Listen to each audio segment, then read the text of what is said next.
noite. Roda número 52 e temos aqui o prazer de receber de novo o Léo Santana, o Coronel Léo Santana. Ele foi o cara que mais encheu essa casa em 2019, antes do Covid levar para o ambiente online a roda, né? Foi mesmo, 2019. Foi.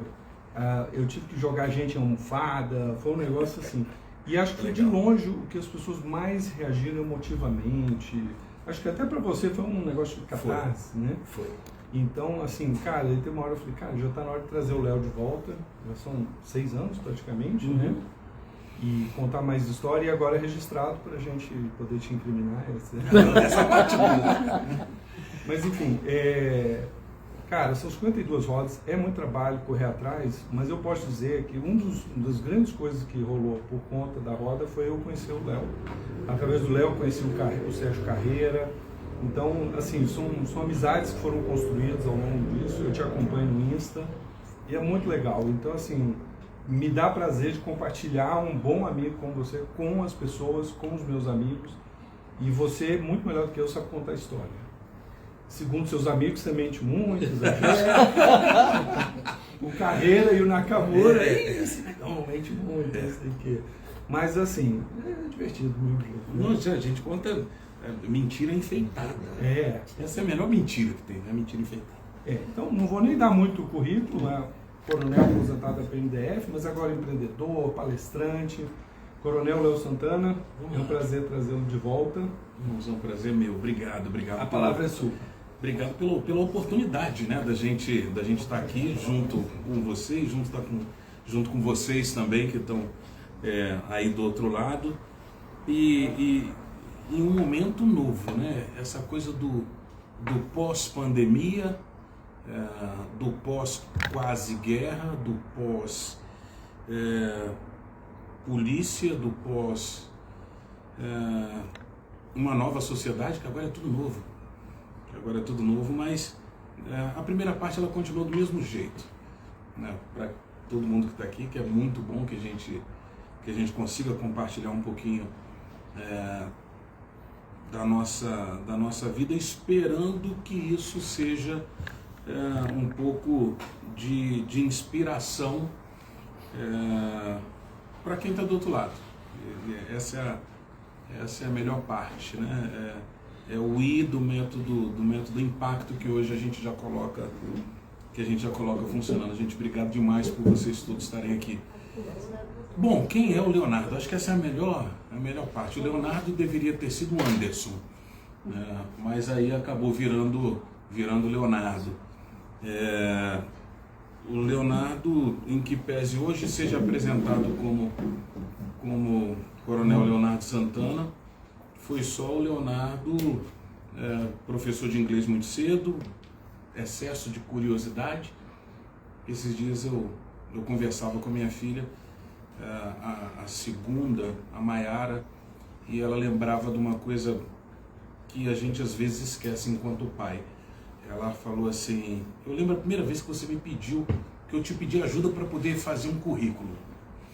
E aí você falou assim, vai lá, abre o computador, dá uma entradinha no Google, dá uma entradinha no LinkedIn, né?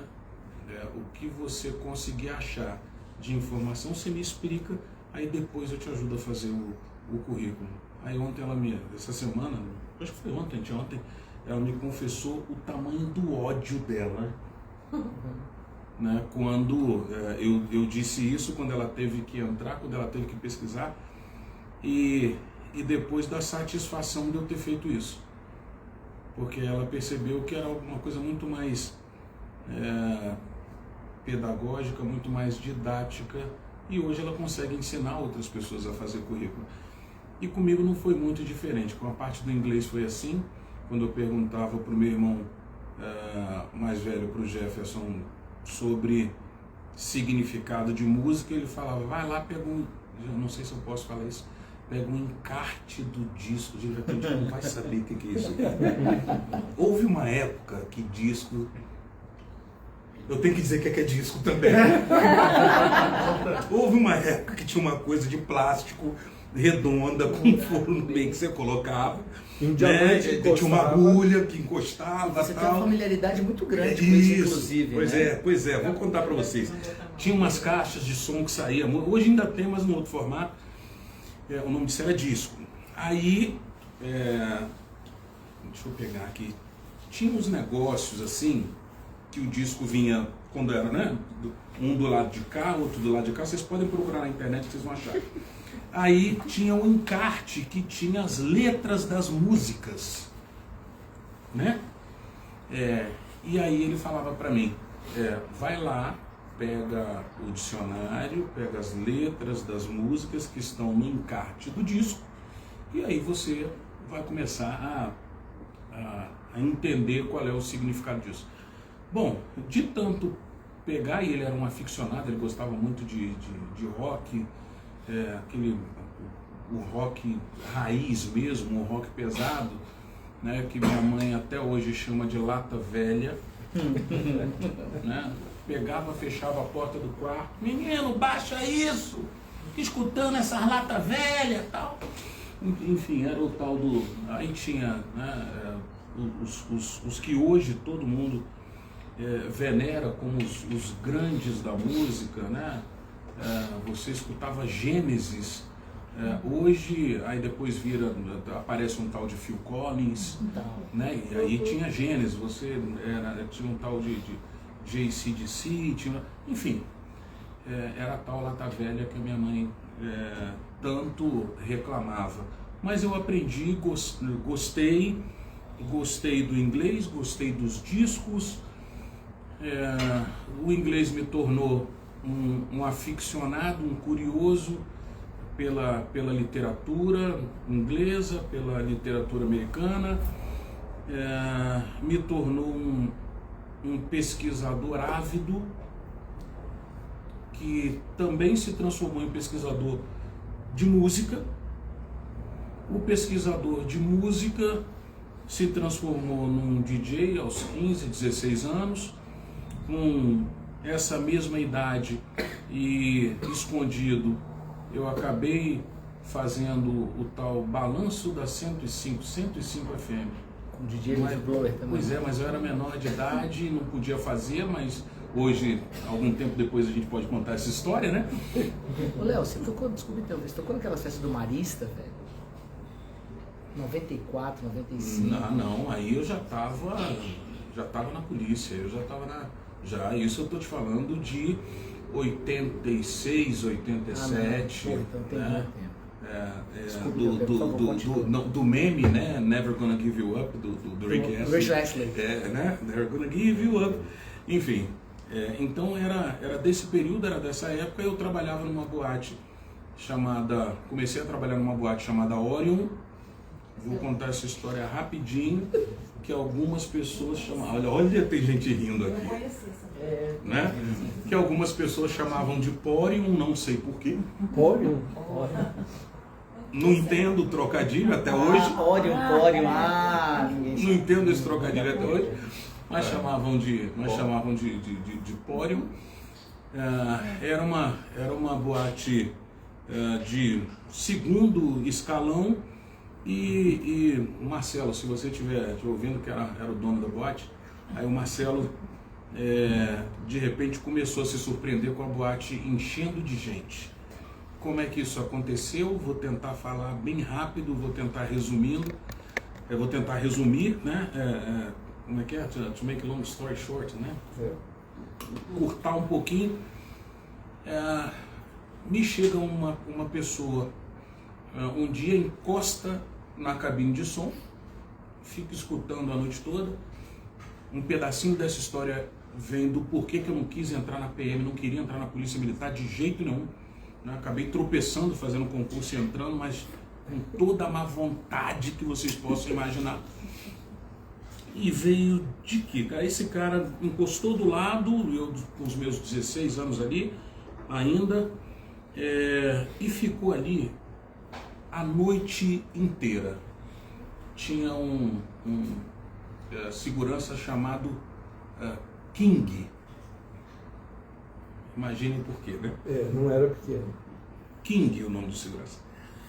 E aí, esse cara ficou ali, mais ou menos da mesma idade que eu, ali do lado, a noite toda. E já vou chegar na parte que vocês querem, mas é legal a gente contar esse pedacinho. Ele, na época, a coisa de eu não querer entrar na polícia é porque eu ganhava muita grana. Com a atividade, com a venda das fitas cassete. Você vai ter que explicar, cara. Se o disco é mais novo que a fita cassete, muita gente fita não cassete, sabe. né? Vocês vão entender algum dia a relação entre caneta. Gente, eu vi isso esse dia, eu falei, cara, eu tô ficando velho. A relação entre. Mas o disco voltou. Voltou. O videocassete, Mas a relação Não, entre mas a fita caneta cassete- e cassete é importante. Pronto. Não, e o dedo mindinho? Dedo mindinho, né? Tinha gente que deixava a unha crescer, caneta Bic e fita cassete. Né? Vocês podem procurar depois de acabar. Aí vocês vão buscar lá, caneta Bic e fita cassete. Mas enfim, eu ganhava muita grana com isso. Cada fita cassete tinha de 1 hora, tinha de 1h20. As que eu gravava eram em torno de 1 hora. Gravava de um lado e do outro. Cada fita que eu gravava, se fosse hoje, eu venderia, sei lá, a uns 50, 60 reais cada uma. Por noite eu vendia em torno de 6 a 8 fitas e dava aí 300, 400 reais por noite. Por noite. Aí tinha grana, né, que o Marcelo me pagava para ficar ali na boate. Eu trabalhava de terça a domingo. Tentem imaginar quanto que eu fazia por semana. Até passar no concurso da Polícia Militar, que nem o resultado eu fui buscar, mas ligaram lá em casa e falaram, olha, a minha irmã atendeu o telefone, eu dentro da boate, você não foi buscar o resultado, né? Vocês tentem imaginar o que é, enfim, irmã mais velha, braba, Rose. Voltando um pouquinho, vocês vão me perguntar, e o cara que estava do lado, de fora? Que ficou a noite toda. Pois é, sobrou uma fita cassete. Eu peguei essa fita cassete que tinha sobrado, enfim, sempre fui muito tranquilo em relação a isso. Entreguei para ele essa fita cassete. Esse cara morreu de felicidade. Já no final da noite, entreguei essa fita e, voltando, no final dos anos 80, meados para o final dos anos 80, para você que tem hoje Spotify, essa coisa toda, final dos anos 80. Se Você vai você... ter que explicar Spotify para os mais velhos. A gente inverte.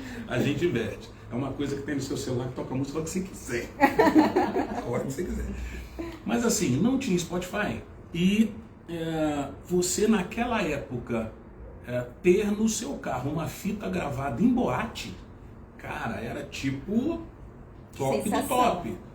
Top do top. Né? E era caro, né? E pelo fato de ser uma boate já de segunda ali, enfim, eu entreguei essa fita para esse jovem, né? No outro final de semana, vou contar a história do King, né? E vem o King, um piauiense, cara, acho que o braço dele era da grossura disso aqui.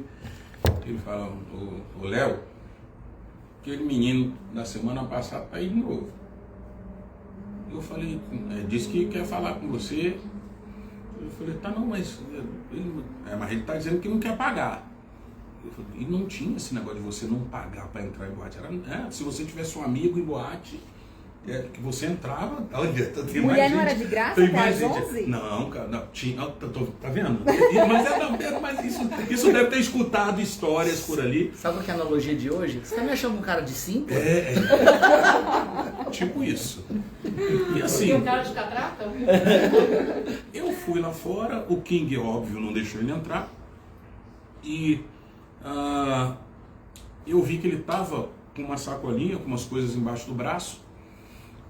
Quando eu vejo o que ele tem na sacolinha, tudo isso que vocês hoje escutam no Spotify e tal, etc. A gente, para escutar uma música nova, tinha que esperar a música tocar no Fantástico dia de domingo. A Globo anunciava a semana inteira o novo clipe do Michael Jackson, tal, aquela coisa toda. Enfim, era assim que a gente escutava as músicas, ou havia os discos, que eram os promo, que quem recebia apenas as rádios para tocar as músicas novas. Nesse dia me aparece esse enfim, jovem que no final de semana anterior eu tinha entregue. Agora não. E ele chega com alguns discos embaixo do braço. Eu falei, gente, mais um, pelo menos. Sempre chegava, né? Alguém pedindo para tocar. Toca Raul! Sempre aquele pedia para tocar, né? Eu falei, cara, mais um, não acredito. Para dizer que tem uma música inédita que ele queria que eu tocasse. Mas, para minha surpresa, e realmente encurtando a história, descubro eu que ele era filho, né, de um diplomata, casado com uma brasileira, e na mala diplomática, não sei se alguém aqui tem alguma experiência com isso, de repente, né, você podia pedir o que você quisesse. Dentro do que você quisesse, ele é aficionado por música, ele pedia os discos de vinil, né? E a minha segunda surpresa, quando ele puxa os 4, 5, 6, não me lembro agora, discos que ele tinha trazido, cara, coisa assim que só ia chegar no Brasil, sei lá, 2, 3 meses depois. Quando eu vi aquilo, dali pra frente, foi franqueada a entrada dele na boate. Ele virou seu melhor amigo. Nossa! Best friend forever, né? E assim, ele tinha trazido alguns. E no outro final de semana, mais alguns. E mais alguns. E de repente, como eu disse para vocês um pouquinho antes, o Marcelo começou a ver a boate entupir de gente. Eu passei a ter todas as músicas que tocariam sei lá quando, e foi quando eu fui chamado para, junto com um grande irmão, que também vai ver essa live, eu vou falar o nome dele aqui, o DJ Aranha, né? Cara, Clayton, um beijão para você, queridão, muito melhor DJ do que eu, muito melhor sonoplasta do que eu. E aí eu comecei a ter acesso a esses discos, e assim consegui entrar na rádio, fazer o Balanço da 105 aos domingos, eram 2 horas de programa, de 5 às 7. Mas estou contando essa história toda para vocês, para poder dizer que eu ganhava muita grana na época, não queria entrar na Polícia Militar, tropecei num tal do concurso, acabei passando, entrei na corporação, e foram 29 anos fantásticos da minha vida, de um período em que, aos 16 anos mais ou menos, em um período que era complicado, em uma época que era complicada, socialmente complicada, economicamente complicada. Eu não sei se vocês perceberam, mas eu sou negão, não sei se... Tô percebendo. Mas eu era... Tá vendo? Eu era... meus pais se separaram cedo, falando um pouquinho da minha vida pessoal. Meus pais se separaram cedo, eu tinha 6 anos mais ou menos de idade, em um período em que ser desquitado, né, final meados dos anos 70, e não, você é o filho da desquitada, filho da desquitada. Minha mãe saiu de casa, o que também era bem difícil de acontecer naquela época, refez a vida dela, e foi morar, hoje está pertinho, Lusiânia, né? Mas ela foi morar em Lusiânia numa época, imagina em Lusiânia nos anos 70, e até por uma questão de continuar com uma das coisas que ela faz até hoje, né? Que é o cuidar da religião. Então eu era, né, o neguinho, filho da desquitada, macumbeira ainda. Puta, aí você imagina. Que lindo, que era um espetáculo. Não bastava, né, ser preto, né? Não tinha que ter, né? Tinha que ter tudo ali organizado. Então, anos 70, preto, filho da desquitada, macumbeira, Eu falei, cara, que maravilha, que lindo. Então, aos 15, 16, 17 anos, a gente descobre um outro lado de você ser observado como preto de um outro jeito. Ser observado como um preto de 15, 16 anos, cara, como que esse preto, filho da tiquitada, como é que ele aprendeu inglês? Como é que ele aguçou a inteligência dele? Como é que ele é tão versátil verbalmente? Da onde foi que ele tirou essas coisas todas? Com 39 anos eu descobri que a minha versatilidade verbal era, para você que é TDAH, que está aí do outro lado, isso é para você, era uma oportunidade, uma abertura, um mecanismo que quem tem o transtorno do déficit de atenção e hiperatividade, cara, você desenvolve. Você aprende a se sair de tudo que o TDAH te enfia, de todas as enrascadas que você se encontra, de todas as capacidades que você desenvolve, de todo aquele momento em que você não tem noção de que, como diz a Ana Beatriz, né, a psiquiatra Ana Beatriz, ela fala que o TDAH ele é uma Ferrari sem freio. Ele é uma Ferrari sem freio. Você não consegue desacelerar, nem de manhã, nem de tarde, nem de noite, nem horário nenhum. Quando você vai dormir esgotado, quando você fica de má vontade, com o tempo, depois que você se educa um pouco mais, você descobre que o teu cérebro ele funciona 5, 6, 7 vezes mais do que o cérebro dos outros e aquilo ali te esgota, a ponto de você se deitar e não conseguir sequer dormir. É assim que funciona o TDAH. Mas passo no concurso da Polícia Militar. Os meus primeiros 3, 4 meses, pense que lindo que foi. Primeiro, uma vontade porque eu não queria entrar. Segundo, que eu não entendi o que eu estava fazendo ali. Tento imaginar uma pessoa com déficit de atenção e hiperatividade tendo que cumprir regra, tendo que acordar no horário, tendo que dormir no horário, sem entender por que você lê uma coisa 3, 4, 5 vezes e todo mundo lê uma vez só e consegue pegar aquilo ali dentro de uma esfera completamente dissonante do que você entende que tem que ser a sua qualidade de vida, né? O seu dia a dia. Eu não entendi o que eu estava fazendo por ali, mas aí eu vi que a comunicação me ajudava. Eu vi que a versatilidade verbal me ajudava, que o idioma me ajudava, que havia um espaço para isso. Foi isso que me tornou depois, durante 6 anos aproximadamente, chefe de equipe de negociação de refém durante muito tempo. Cara, me ajudou muito. Foi isso que me inseriu durante 2 períodos de missão de paz como Boina Azul em Angola, uma história que a gente já contou, em algum momento, sei lá, às vezes na 100ª eu volto para poder dizer para vocês no que quase morrer linchado em território angolano me tornou. Depois disso, tivemos outras oportunidades também por causa do inglês, também por conta da versatilidade verbal. Haiti, Timor, né? Que a gente foi para o Timor, que foi, depois de Hotel Ruanda, segundo maior massacre de policiais da história das Nações Unidas. E estava lá quem? Léo Santana, legal.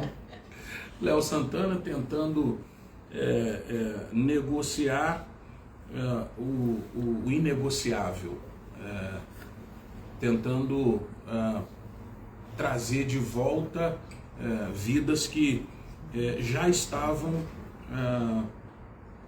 enfim, já havia uma predisposição de serem ceifadas, de serem eliminadas. Então foram pelo menos 18, 19 mortos ali, fora todos os feridos, né? E hoje a gente está aqui podendo contar a história.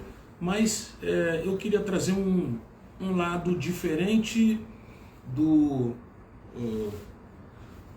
DJ, eu queria trazer um lado diferente do policial Da corporação. por acidente, do negociador de refém também por acidente, dos anos todos que passei no Batalhão de Operações Especiais, também por acidente, do fato de eu ter tido a oportunidade, a chance, o presente de ter comandado todas as unidades especializadas da Polícia Militar, Batalhão de Cães, Batalhão de Choque, BOP, Batalhão de Rotan. Não digo que nesse momento tenha sido por acidente, aí já era por mérito, um mérito que eu ainda não conhecia, mas também não me preocupava. Mas eu queria contar uma outra história, queria contar um outro pedaço, o pedaço do empreendedor, que é o que hoje me faz estar aqui e devolver para vocês essa oportunidade. Antes de qualquer coisa, eu queria dizer para quem é brasileiro e que está ouvindo isso, que pode ser que isso daqui a pouco chegue para outras nacionalidades. O brasileiro, ele não sabe quem é. A gente não sabe o poder que a gente tem.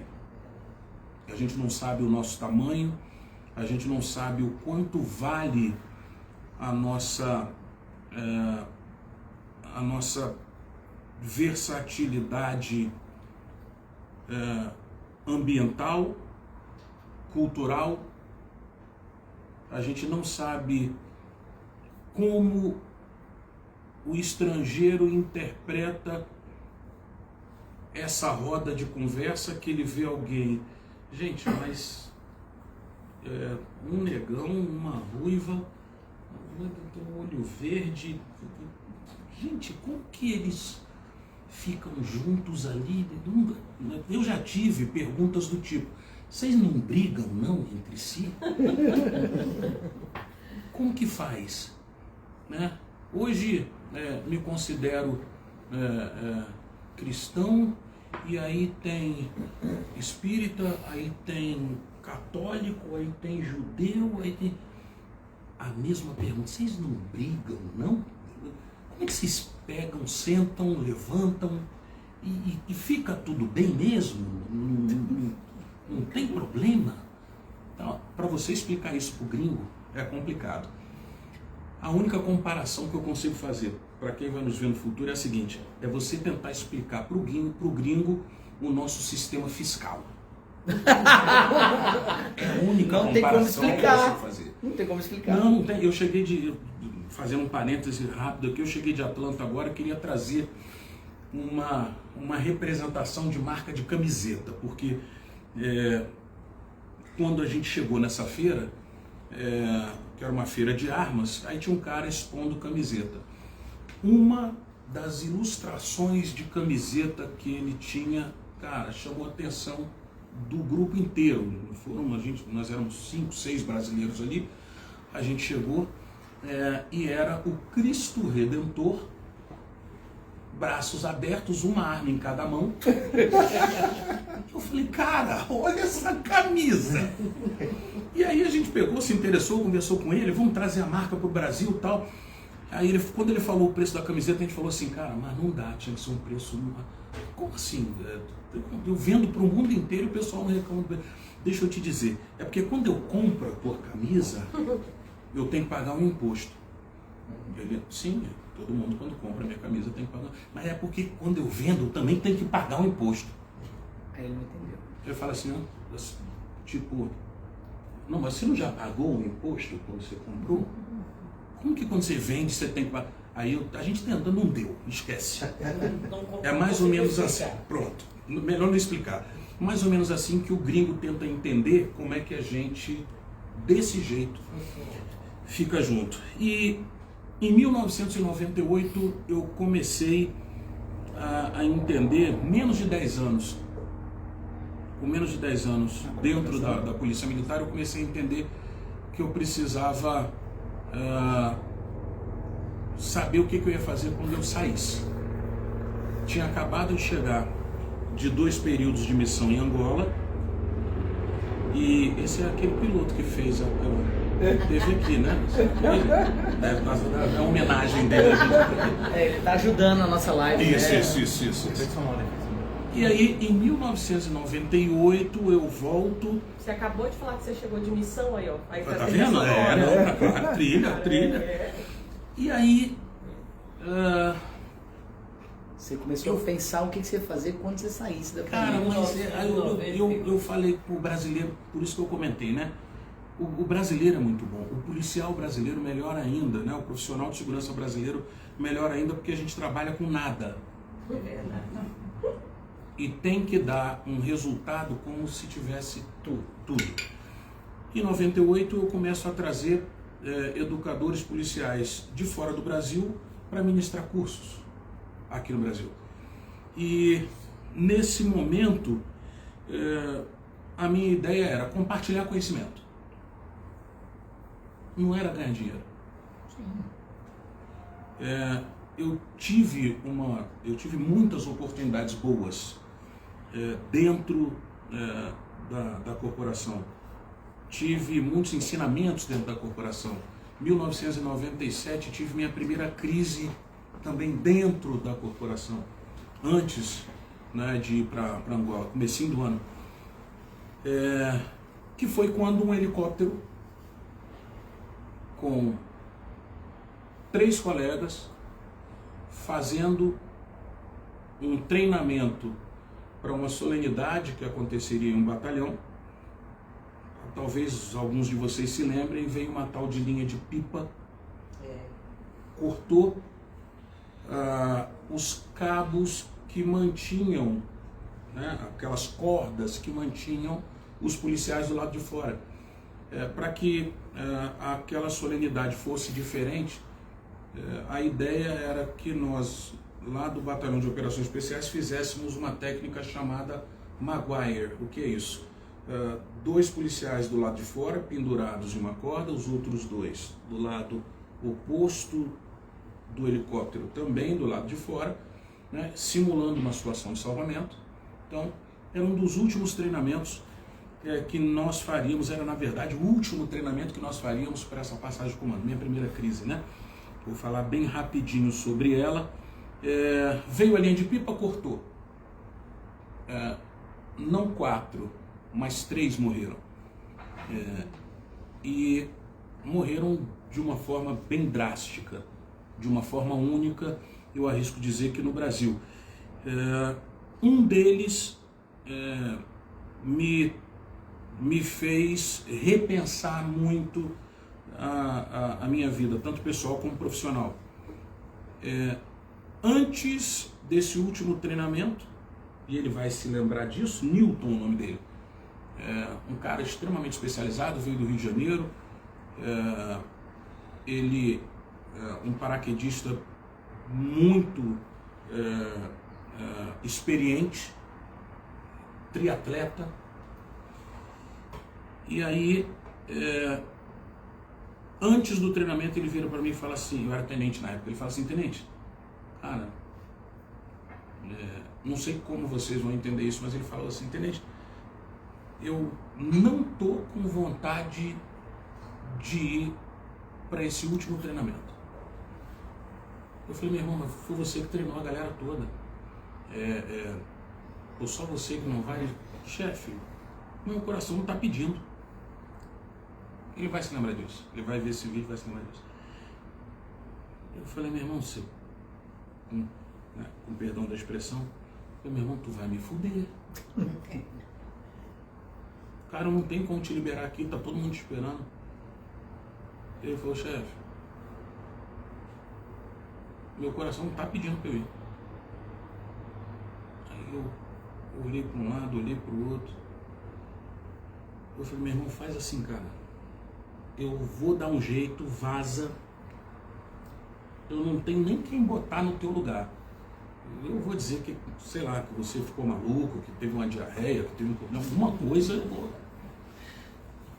Mas sabe quando tem uma parada que o tubo fala assim: não, libera ele, não tá na hora dele. Tá na hora dele. Aí ele foi embora. Daqui a pouco vem a notícia dos 3. Dos 3 que caíram. Porque o Maguire foi só os 3, então. Foram só os 3. Não era a hora dele. Então, vai ter momentos que você, onde você esteja, em alguma oportunidade, em alguma circunstância, você vai ver que tem coisa que você não explica. E essa até hoje Eu até posso, né, alguns de vocês, alguns de nós até podem explicar. Não era a hora. Isso ficou muito forte na minha cabeça. Alguém muito especializado, alguém com uma capacidade muito grande, uma habilidade técnica muito grande, um instrutor fantástico. Mas não era a hora. E eu falei, bom, há momentos em que você tem que trazer a oportunidade de treinamento, de capacitação, até para que você multiplique aquela informação para outras pessoas. Voltei de Angola, quando voltei de lá, um dos meus propósitos era fazer isso, compartilhar conhecimento. E assim começou a minha vida corporativa hoje, trazendo educadores de fora, passagem, hospedagem, alimentação, pagava diária e juntava ali um dinheirinho para, né, o que sobrava para uma comemoração no final. Mas a parada era compartilhar informação, conhecimento. Bom, isso cresceu. Isso cresceu, se transformou na Sniper Treinamentos Especiais, depois se transformou em uma academia de vigilante, depois se transformou em uma empresa de consultoria. Fui para o Timor, passei 2005, 2006, voltei, continuei na parte de consultoria, mas sempre dando aula, sempre educando outras pessoas, e isso incomoda, tá? Para você que quer entrar no mundo corporativo, para você que tem um propósito, para você que tem um interesse, para você que começa a se destacar, você vai incomodar, mas se você é o teu propósito, continue incomodando. Continue incomodando. Tá fazendo a coisa Isso certa. tudo aconteceu enquanto você estava na corporação? Enquanto na corporação. Eu entrei em 1990, as aulas, as informações, os cursos, as turmas crescendo foram ainda na corporação, mas em um período em que, quando você não se dedicava exclusivamente àquilo, no mundo militar tem muito disso, no mundo policial hoje não, hoje nem tanto, mas naquela época você não se dedicar 100% é porque você não gostava 100% da corporação, né? Então existe sim esse outro lado, mas eu digo para você, é perfeitamente possível você fazer as duas coisas, até porque eu saí de toda essa vida institucional, compondo essa vida institucional um pouquinho com o mundo corporativo, e cheguei aos dos três maiores cargos na corporação, eu ocupei 2. O cargo que eu não ocupei foi por uma questão de fórum ético, moral, pessoal, que alguns de vocês talvez tenham visto na semana passada, quando um coronel da Polícia Militar ele acabou sendo condenado a pouco mais de 50 anos, né, de prisão por conta de uma questão de corrupção. Eu, naquela altura, era o chefe dele e me pedi a exoneração do cargo que eu estava, que era subcomandante-geral da corporação, porque a mim não interessava assinar os documentos que para ele eram importantes dentro do plano que ele tinha desenhado. Talvez fosse para mim também, porque aos olhos dele a remuneração que ele recebeu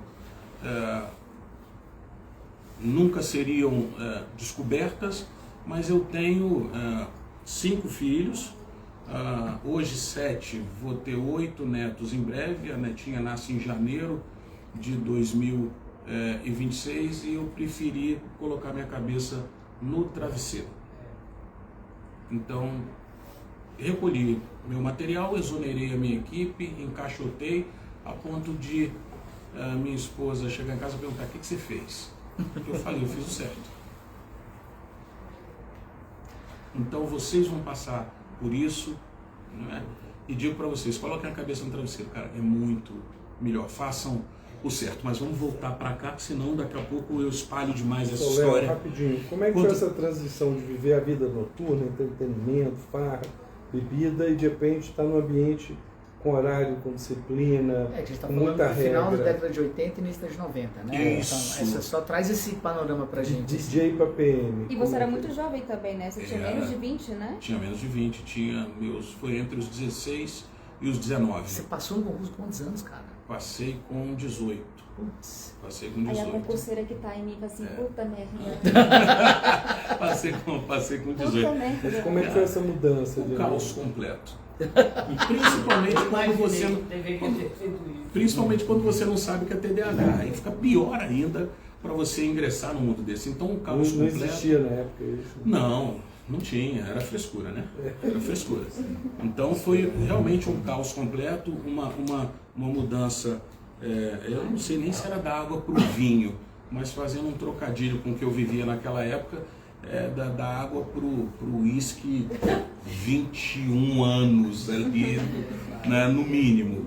Então bem difícil, complexo, no momento em que, quando você dizia para as pessoas que você era PM, né, havia todo um preconceito enraizado na sociedade, mas ainda não era tão forte quanto é hoje a aura de você passar em um concurso estando em Brasília. Né? Se você está em Brasília, às vezes você declina disso, é algo que não é todo mundo que entende. Agora tentem imaginar isso final dos anos 80, foi em 1989, início dos anos 90. Então bem difícil, né? bem complicado. Agora, tão complicado quanto foi estar dentro da instituição e optar por ser empreendedor, estar no mundo corporativo. Então foi tão complicado quanto. Isso se estendeu, se transformou no que hoje são 3 lojas de venda de arma, um clube de tiro, a ideia de formatar franquias. São 22 franquias espalhadas no Brasil. E ao final, ou pelo menos nesse momento, né, no começo, a gente entender que precisava compartilhar não apenas o conhecimento, a informação, mas era necessário compartilhar esse lado do brasileiro também ser muito bom empreendedor, também ser muito bom academicamente, mas ser péssimo corporativamente. Eu tenho uma carreira, eu tenho uma profissão, mas eu não aprendo absolutamente nada de negócio. Vocês já perceberam isso? Nos dão uma profissão, mas não nos ensinam o negócio. Eu não sei como transformar aquilo em dinheiro. Ou me colocam dentro de uma caixa que diz que eu tenho que trabalhar em determinado horário e única e exclusivamente. E esse trabalho deve ser a minha subsistência. Então, essa transformação, poder desaguar para esse mundo corporativo, eu espero que não desiluda ninguém, mas é bom, tá? Desde que você esteja no caos correto. Foi daí que a gente começou a entender que a nossa trajetória, as dificuldades, os problemas, ter descoberto o déficit de atenção e hiperatividade depois de quase 2 anos me tratando como bipolar. Eu sabia que eu não era bipolar. Não sabia que não. Funcionou e isso foi se transformando em uma evolução já dentro do mundo dos negócios, que hoje me permite trazer essa experiência do caos, me permite ter tornado isso o próximo livro, né? Que é você empreender no caos, é você ser bom no caos, é você usar o caos que pode ter até se iniciado nessa transição de DJ para policial militar, depois de policial militar para empreendedor, e ter criado também esse método Impacto, que em algum momento a gente vai poder trazer para vocês, mas que começa sempre com a inspiração. O caos, ele é o momento mais inspirador que você pode ter, porque se você está no caos, é porque você quebra paradigmas, é porque você ultrapassa limites, é porque você está nos 5 níveis de inveja do Santo Tomás de Aquino, né? Então, você começa com a murmuração, depois da murmuração, olha aí, ó, tem mais gente que sabe disso? As 5, né? As 5 filhas da inveja. Então, você tem o murmuratio, depois você vai para a detração, depois você tem que falar mal, tem que ter a fofoca, Sim. né? Depois vai para o ódio, aí depois você vai para os 2 últimos níveis, que são, segundo ele, os do adoecimento, né? Você se sente triste com o sucesso do outro, e o último nível, que é o de maior adoecimento, você fica feliz com a queda, com o fracasso de quem está perto de você. Então, se você está no caos, é bastante possível que em algum instante você passe por alguma dessas fases em relação a quem está junto contigo. Mas é legal a gente poder mostrar essa transição. É legal a gente poder falar para uma cidade que é uma cidade onde muito gira em torno do racional, do concurso, de você só ser bem visto quando consegue ultrapassar esse nível de retorno, de efetividade acadêmica. É só nesse momento que você serve, você não pode se dar ao luxo de se desviar. E hoje nós temos muitos que conseguem fazer isso e se ressentem de dentro do mundo institucional não terem liberdade para sair, para se afastar. Eu chamo isso a bola de ouro, né? Então imaginem uma grande esfera metálica de ouro com uma corrente amarrada nos seus pés e você na sua perna, e você dizendo o seguinte, né? Aquela tornozeleira de ouro, você dizendo o seguinte: gente, eu tô com uma bola de ouro, cara, mas você está parado, você está preso, você não consegue. Mas vocês não estão vendo? Isso aqui é uma bola de ouro.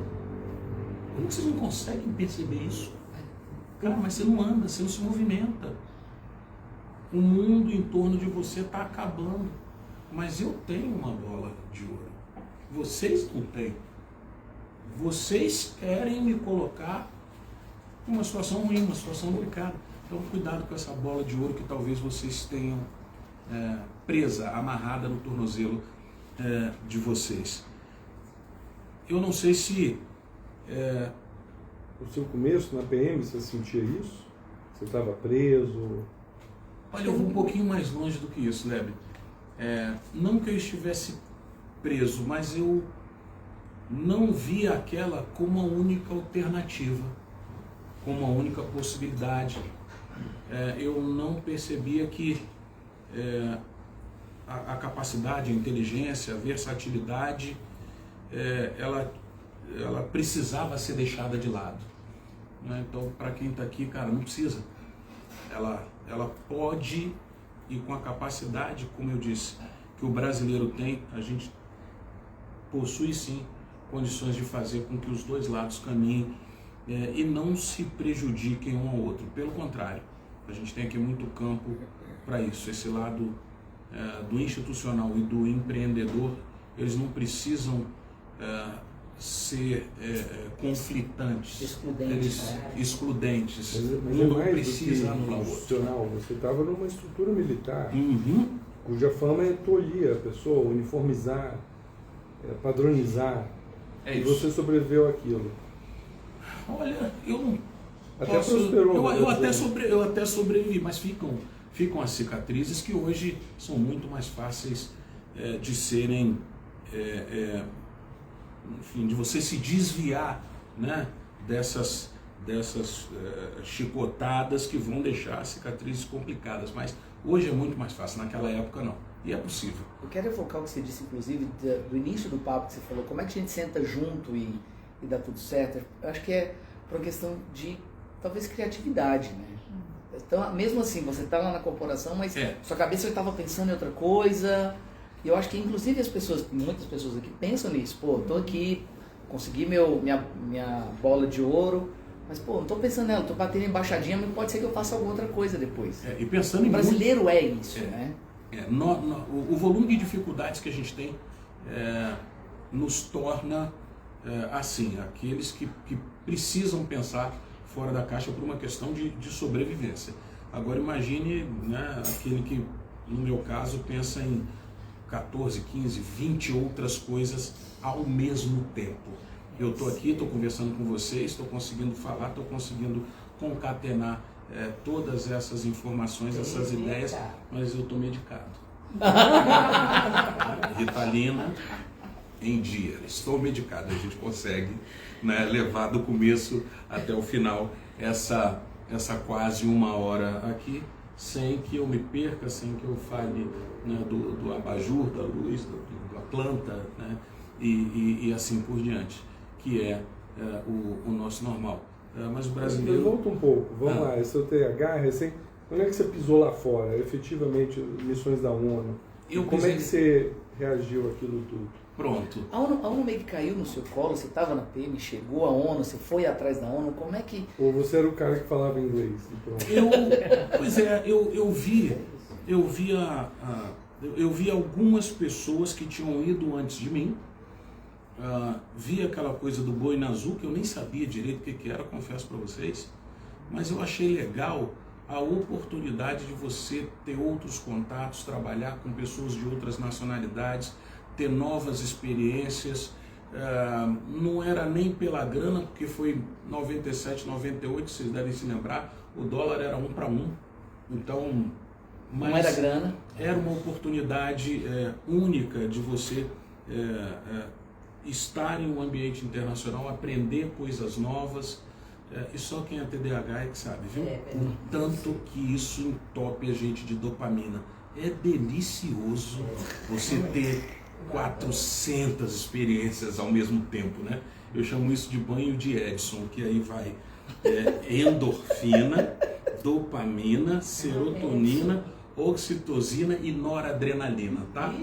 Banho de Edson. Essa é delícia. Então, é um momento em que você tem tudo isso de uma vez só. Então, a ONU, ela trouxe essa oportunidade, trabalhar com pessoas, na época, 54 nacionalidades diferentes, ser um consultor da ONU, ser o policial mais jovem, acredito que não tenho conseguido, mas o mais jovem do Brasil, eu tinha 26 anos na época, né, a exercer essa atividade, fazer essa tarefa, fazer essa função. Então, bem bacana. E dessa vez, você viu que eu me controlei? Não contei histórias tristes. Né? Então, tentei dar o banho de Edson, né, em vocês que estão aí do outro lado e em quem está aqui com a gente. Que mais? Porque não foi fácil, né? Da outra vez você contou. Foi um cara, eu ainda digo, foi 2019, né? Foi 2019. Eu tinha acho que uns 5, 6 anos que a gente se conhecia. Sim, e ainda naquela época e depois disso rolou muita terapia. Mas você saiu da corporação em 19 mesmo? Não, foi um pouquinho Eu saí depois. em 2018, saí em março de 2018. Entendi. Saí Agora o foco 2018. é completamente... Você fica metade do seu tempo nos Estados Unidos, metade do tempo aqui hoje, como é que é? Agora mais, né? Agora tem Estados Unidos, agora tem Dubai, tem, enfim... Você está com um apartamento em Dubai, você sabe? Não. Eu vou lá só para passear, porque passear entre aspas, né? Porque assim, é melhor do que o dólar, é melhor do que o euro, né? Então, gente, se vocês não foram, vão amar. Bem melhor do que o dólar, melhor do que o euro. a vida muito mais em conta, viu? Vocês vão ficar em um hotel mais barato do que o hotel que está aqui, tá bom? Só para vocês saberem. Não, já passa o endereço aí da sua casa. Tô te falando, troço top.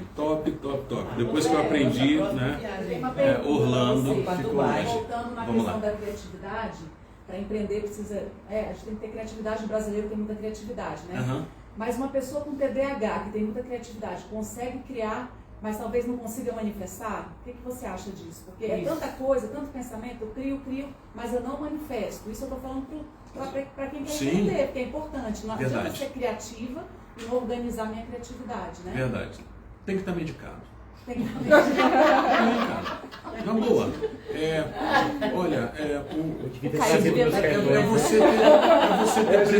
você ter pressão alta e não tomar remédio. É a mesma coisa de pressão alta. É você ter diabetes e não tomar insulina. O TDAH ele tem que se conscientizar de que ele precisa da Ritalina. Porque imagina, você criar e não conseguir manifestar, isso é para pirar a cabeça de alguém, né? Imagina, você cria e não manifesta, né? O volume de frustração, ele é muito grande. O volume de frustração é muito grande.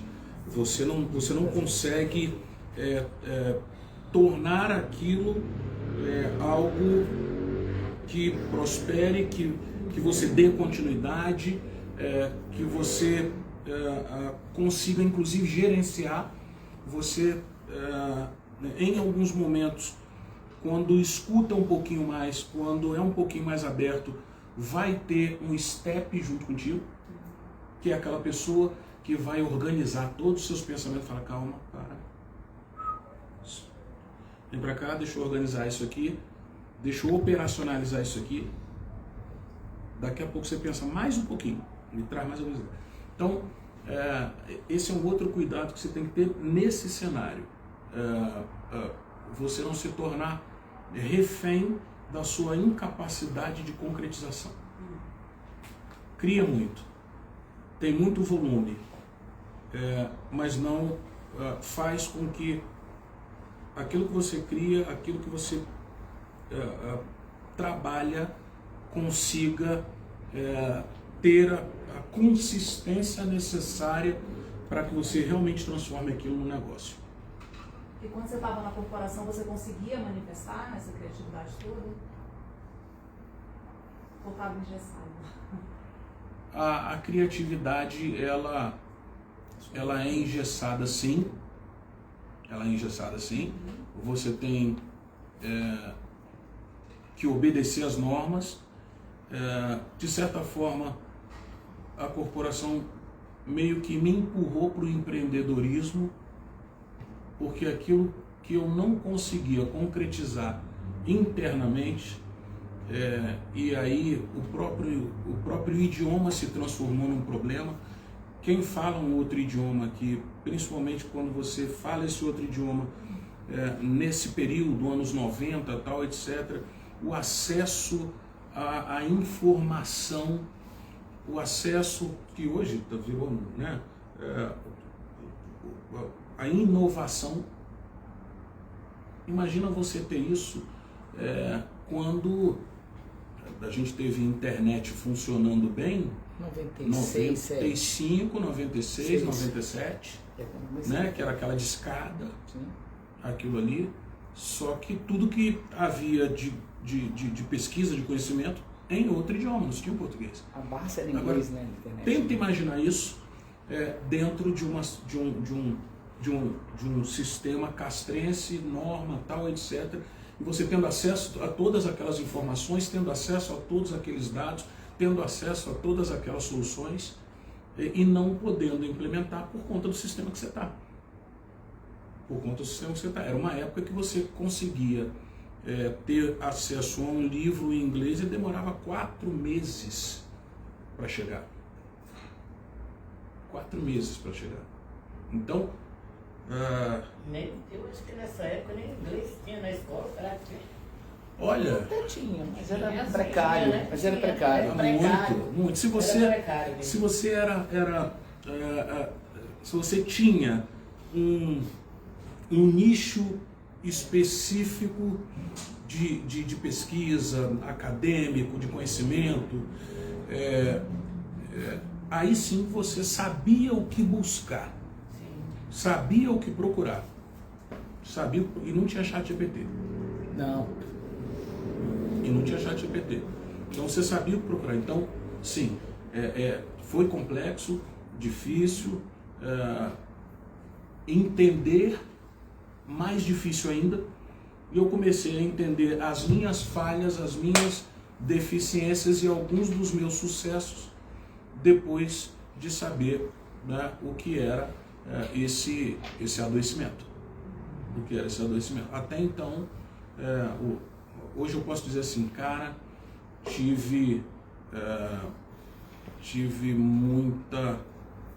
muita sorte, né? E a flexibilidade me trouxe um pouco desse sucesso. Que massa, Léo, que massa. Mas o que a PMDF te ajudou em positivo, Não, quando eu conheci, só te interromper um pouquinho, quando eu conheci o Léo, ele já estava nessa busca dele das atividades paralelas. A gente se conheceu numa comunidade de empreendedores, né? Isso lá tem 12 anos, alguma coisa Mais assim. ou menos isso. A gente sai para o nosso almoço sexta-feira, aquela bagunça mesmo. toda e tal. Você ainda era da corporação. Uhum. Mas você já estava fazendo seus corres do lado e falou, cara, isso aqui não é suficiente para mim. Uhum. E é muito fera você poder ter esse bote salva-vidas, esse colchão que te deu essa sustentabilidade, essa questão da PM, que você inclusive empreendeu, esse fato de você fazer educações fora, não sei o que, você deu treinamento na Finlândia, não foi? Finlândia ou Suécia? Suécia. E bicho, é uma questão de tempo. Você fala, cara, isso aqui pra mim é pouco, eu preciso de mais coisa. E, porra, tu tá onde você tá hoje, meu irmão. Eu fico muito feliz com isso. Eu acho que dá para juntar as duas coisas, né? Essa percepção que você teve foi fantástica, Joãozinho. Com a pergunta do Léo nesse sentido. O que mais eu aprendi com isso? Em uma das missões, que foi a do Timor, eu trabalhei com pessoal de Cuba, né? Médicos, enfermeiros, e aí, é claro, né? Vem também de um pouquinho dessa nossa vontade de querer ter alguma coisa a mais. Foram 8 meses diretamente com essas pessoas, e eu falei, por que não aprender espanhol? Tinham 2 espanhóis que trabalhavam comigo, mas, né, essas pessoas, no final das contas, eu saí de lá com um espanhol até afiado, volto para o Brasil, sou contratado pelo Pearson Center do Canadá. Foram 5 anos trabalhando como? Eles vendiam, né, aqueles cursos, capacitações, principalmente para público institucional. E por que eu fui selecionado? Porque eu vim trabalhar para a América do Sul, né, e América Central. Então, Guatemala, Peru, México, etc., eles tinham todo um material de treinamento em inglês. Mandavam para nós em inglês, só que a gente tinha que dar aula em espanhol. Então, recebia o material, entendia qual seria o contexto, né, das aulas. Era o período que eles pegavam para fazer a tradução. Nisso a gente já tinha viajado. Quando chegávamos no local, no país, na instituição para a qual eles tinham vendido os cursos, aí a gente dava aula, né, em espanhol. Então essa foi uma das oportunidades que eu posso dizer que veio a partir, né, do que a corporação me proporcionou. É claro, dependeu, eu podia ter ficado bem quietinho aqui, né, para aprender espanhol, que sabe, nada. Então, a corporação não deu disciplina que segurou um pouco o TDAH? Então. Não. Porque a gente às vezes acha que a vida militar, pelo menos disciplina ela daria, né? Se o meu TDAH não fosse tão avançado. Mas ela daria, sim. Eu comecei a buscar oportunidades institucionais que se ajustavam ao que eu nem sabia que tinha.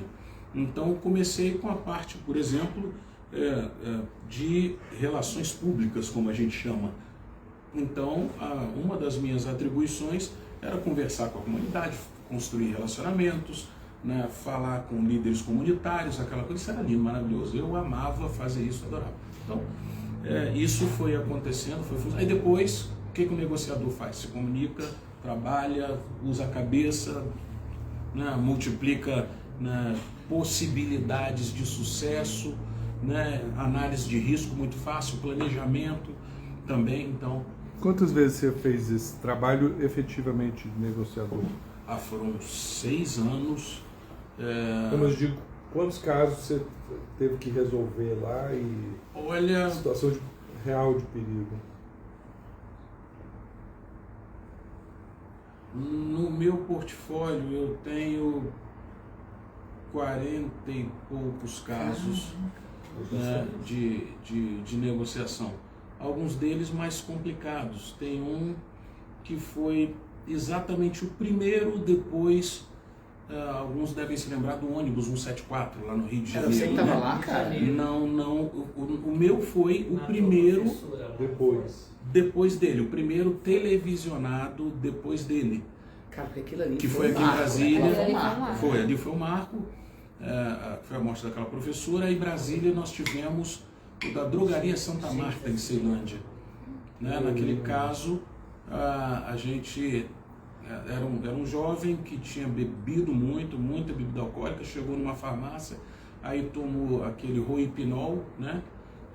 Que até o pessoal usa para fazer até o Boa Noite Cinderela, tá? Mas aquilo com bebida alcoólica, cara, o cara fica louco.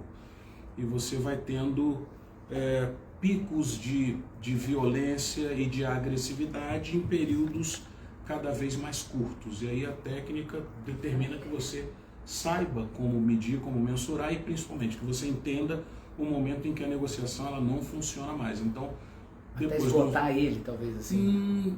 naquele caso, naquele momento não, porque a agressividade vem dele, vai se reduzindo e você sabe que chega um momento em que a agressividade vai ser tão grande que caso você não reconheça aqueles instantes cada vez mais curtos de aplicação de violência com esse agressor, né, com esse criminoso, a culpa é sua De não ter agido antes. de não ter agido antes. É o momento que você fala, olha, a partir daqui a minha técnica não funciona mais. É uma bomba relógio. É uma bomba relógio. Depois do 174 foi a primeira vez que a gente teve que solicitar que o sniper neutralizasse aquela pessoa. E aconteceu em Brasília, rede nacional, né? Nós tivemos ali uma situação diferente. O comandante-geral da Polícia Militar, ele conhecia a técnica, ele era negociador policial também, então ele sabia que nós tínhamos agido corretamente. Então houve a necessidade de neutralizar aquele rapaz ali. Não tinha muito mais o que fazer. E você neutralizar um filho na frente de uma mãe, dar essa ordem, é muito complicado. Para mim, talvez tenha sido a mais complicada. Léo, deixa eu te fazer uma pergunta. Só tem uma ali. Tá. Eu quero até fugir um pouco desse lado, né? Porque você falou que você quer fazer o seu lado empresarial, dentro da corporação. Você se viu único com essa visão de largar sua bola de ouro para você seguir a sua vida empreendedora, ou você dentro da sua corporação, das pessoas que estão ao seu redor, se as pessoas têm esse mesmo pensamento que você, se é algo comum? Não é comum. Seus pares, assim, não são assim, né? Não é comum. Naquele momento, o que se via talvez fosse a fuga, algumas pessoas pedindo licença especial para poder sair para realizar os seus empreendimentos, alguns inclusive se desligando da corporação porque tinham outras tarefas, outras atividades, mas não era um ambiente saudável para que você fosse um empreendedor. Talvez até hoje não o seja, hoje muito mais fácil. Eu te pergunto porque atualmente recentemente eu estava tentando uma reposição no mercado e por um tempo eu fui Uber, né? E eu tive a oportunidade de pegar muitas funcionárias públicas, que tinham um anseio por largar, por deixar a profissão e seguir com a sua vida, justamente porque era presa ao mesmo tempo a sua bola de ouro, não estava contente, seja porque não tinha ferramenta, igual você também entrou para a polícia e não tinha ferramenta, ou pelo simples fato de, estou em Brasília, passei no concurso, não posso deixar meu concurso, não sou feliz. Qual o recado que você tem para motivar e inspirar essas pessoas a se libertar dessa bola de ouro? Venda a bola de ouro aos poucos. Use a bola de ouro. Tira um pedacinho, usa, mais um pedacinho, usa, mais um pedacinho, usa. Não é necessário que você se liberte e jogue fora aquela bola de ouro. Encaixou, tá ali, é a bola de ouro, reconheceu, pega uma lasquinha, vende. Outra, vende. A instituição hoje, ela, ainda mais hoje, puxa vida, se eu tivesse as chances que todo mundo tem hoje, ia ser fantástico. Mas é o que eu sugiro. Precisa sair? Não. Use. Alimente. A nossa experiência, né? Que a gente vai... Não, a bola de ouro é o concurso, é o contra-cheque. É a estabilidade. A droga é a droga mais viciante no mundo. É o pagamento todo dia, sim. Tá ali bonitinho. Eu nunca Separe um pedacinho desse pagamento, separe uma beirinha que dessa oportunidade de cair ali todo mês. Faz um curso. Para o seu empreendimento, para o seu sonho, para a sua atividade, né, para a sua libertação daquela corrente, daquela bola de ouro. Cara, é a melhor oportunidade que você tem. Porque não é funcionário público. Como é que a gente vai empreender? Entendeu? Confiar na gente, na criatividade, mas como que a gente faz? Porque todo mundo agora quer empreender, é moda. Aí começa a fazer qualquer coisa, né? Porque tem curso para vender curso para empreender. É isso. Assim, uma coisa virou uma... Né? Quais são os passos, assim, para quem quer mudar de vida mesmo, assim? A melhor maneira que se tem de fazer isso, ela começa ao instante que você se obriga a fazer o que você não gosta, muitas vezes. Mas isso te dá o lastro para o que você deseja. E nós ainda estamos em as mentorias que eu faço, as oportunidades que eu tenho de conversar com algumas pessoas, né? O Lev participou de um evento nosso no ano retrasado, que vai acontecer de novo esse ano, que foi o Corporate Summit. Enfim, veio de Carlos Wizard ao vice-presidente da Disney. E naquele momento eu comentei, eu falei sobre isso. A gente quer que as coisas aconteçam muito rápido. Trouxeram uma aura de resultados em 36 meses, em 24 meses você vai... Participamos de alguns eventos com duas fórmulas mágicas que eu até vi acontecer, mas eu também vi elas se dissiparem na mesma velocidade. Ou você não passou pelo processo, ou você não amadureceu, ou você não conseguiu sair do lado generalista para o especialista. O que eu quero dizer com isso? Você é generalista, você faz tudo, você está no seu empreendimento. Quando a coisa começa a melhorar um pouquinho, você sai do lado generalista, traz um generalista para ficar abaixo de você e começa a fazer algo mais específico, e aí você vai para um outro nível onde você tem mais 2 generalistas e você torna esse específico aquele que vai estar colado com você para multiplicar, para dar escala para o seu negócio.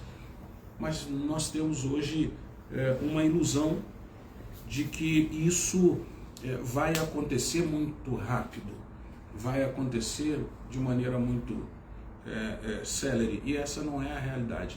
O que eu vejo ser mais maduro é você, em diversos momentos, fazer o que você não gosta para dar alicerce àquilo que você quer.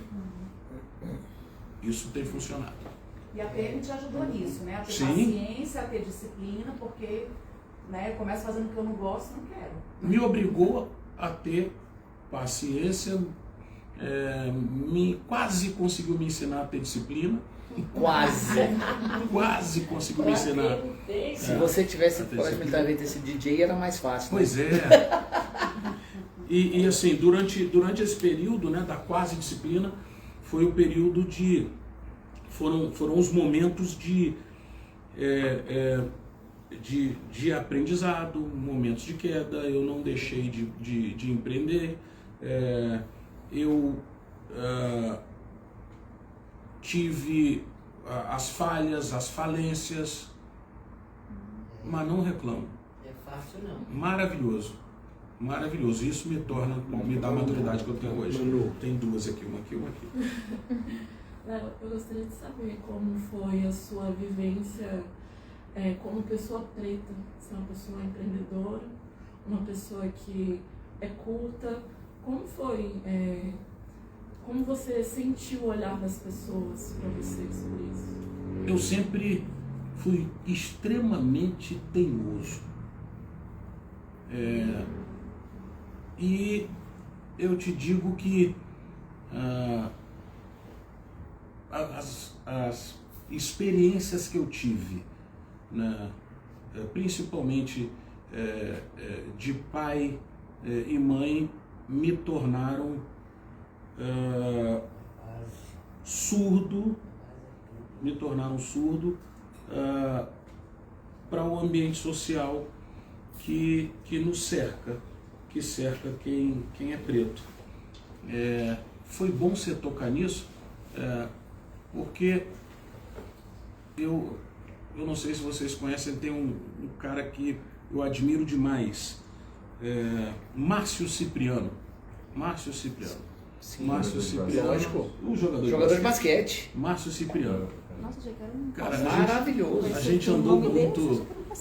Cara, eu e Cipriano, A gente tem uma foto junto. a gente andou muito. Eu, você e o São Paulo, velho. O empreendedor lá, o cabuloso. O catador de lata. Vou achar aqui. O Negão também, né? Negão. Do Ferro Velho. Do Ferro Velho. Do Ferro Velho. A gente foi no evento. Esse evento foi bem bacana. Mas o Márcio Cipriano, eu e ele, a gente criou um termo chamado armário de ébano, né? Armário de ébano. Rufino, porra. Rufino. Geraldo Rufino. Geraldo Rufino. O que é um armário de ébano?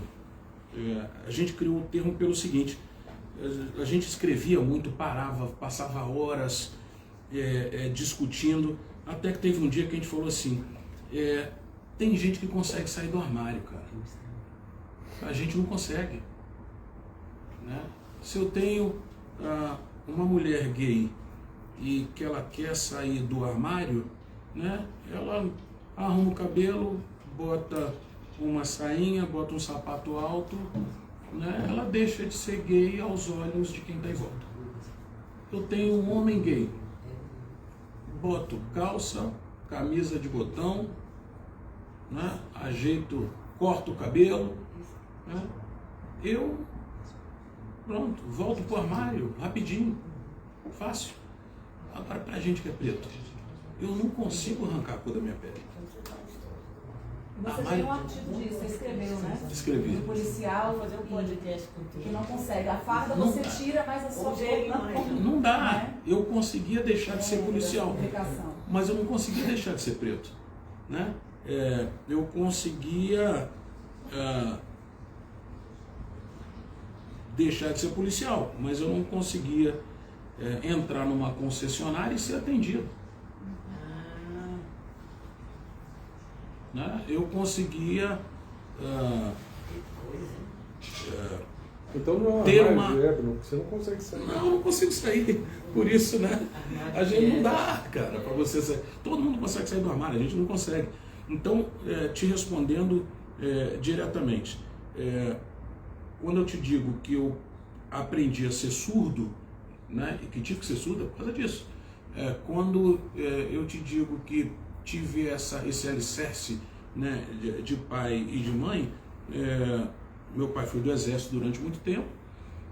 Em algum momento ele passou um concurso para professor, virou diretor de uma escola em Ceilândia, era como era possível pagar a faculdade dos meus dois irmãos mais velhos, e quando houve uma mudança dentro do exército, chegou um novo superior dele lá, um general, e ele falou, meu pai chegava muito cedo para poder sair mais cedo e não perder a grana da Fundação Educacional. E essa pessoa virou para ele e falou, Hermenegildo, né, era o nome dele, falou, olha, você eu acho que não tem amor pelo exército. Ele falou, não, excelência, não é que eu não tenho amor pelo exército, aqui é difícil conseguir botar 2 filhos na faculdade, tal, e de repente se o senhor pudesse, não, veja só, pelas suas notas aqui, pelo seu histórico na corporação, eu vejo que você não vai ter coragem de sair. Por quê? Porque dentro de muito pouco tempo você vai ser promovido, vai ter um salário melhor, né? Então, eu acho que você podia aguardar um pouco. Seus filhos poderiam aguardar. Ele falou, entendi, excelência. No outro dia, meu pai fez o requerimento e saiu do exército. Esse foi o exemplo que eu tive, né? Então, você ser filho de uma mulher preta, desquitada, mãe de santo, cara, é complicado. E aí, os exemplos que eu tive foi de experiências dela, que durante muito tempo ouviu que não, você veio do Rio de Janeiro, lá do interior, enfim, do subúrbio, 4ª série, você nunca vai dirigir. E eu vi minha mãe dirigindo. Então, esses são os exemplos que me ensurdeceram. A gente precisa se ensurdecer. A gente precisa ser surdo, algumas vezes a gente precisa ser cego, algumas vezes mudo. Né? E isso não passa não, tá? Isso não passa. Não adianta, e assim, o que eu vou comentar aqui com vocês não tem nenhum intuito de sei lá, da gente se mostrar, nem nada disso, cara, não tem nada a ver uma coisa com a outra. Mas não adianta eu andar de Tom Ford. Eu vou entrar como eu entrei na Porsche no ano passado e eles não vão me atender. Não vão me atender. Eu vou ter que virar para atendente da Porsche e falar para ela, não tem problema, você pode continuar sentada. Eu vou até você, não tem problema nenhum. Eu vou ter que continuar andando com ela na concessionária, vou dar uma volta, vou dar 2, nós vamos dar uma volta, vamos dar 2, até que eu pergunte para ela, eu vou ter que abrir a porta do carro para ver por dentro ou é você que vai abrir para mim?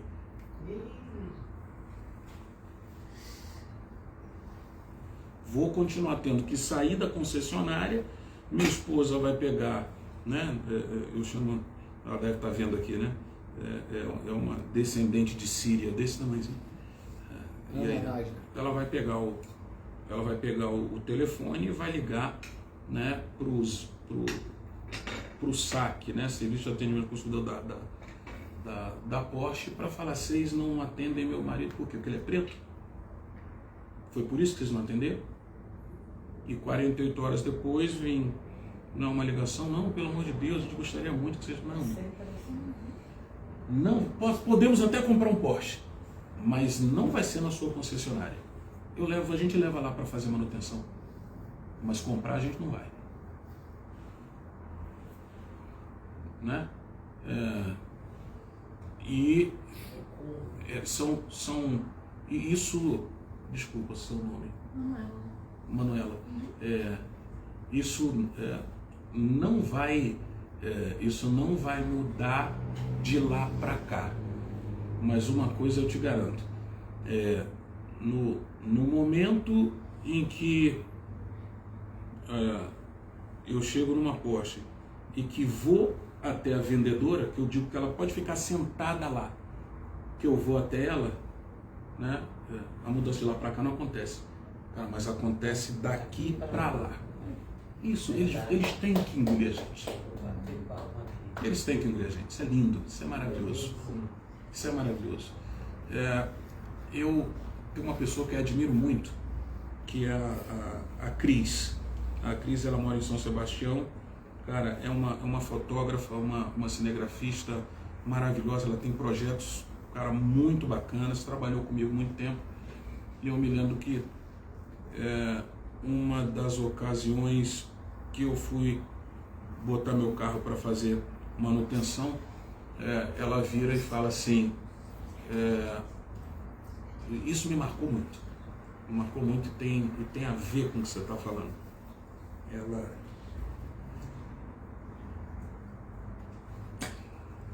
Ela falou assim, Léo, eu como mulher preta, eu nunca passaria na frente, na porta de uma Mercedes. Nunca passaria na frente dessa concessionária. Eu falei, cara, tem que tirar esse teu pensamento, você tem que passar assim. Você tem que entrar assim. Você tem que perguntar o preço sim. Você tem que sentar no carro sim.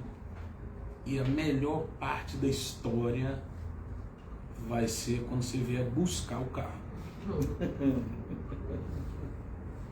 Então, Manuel, é nessa hora que a nossa surdez, ela some, né? Que você deixa de ficar mudo, você deixa de ficar cego, né? E aí todos os nossos sentidos passam a influenciar os sentidos de quem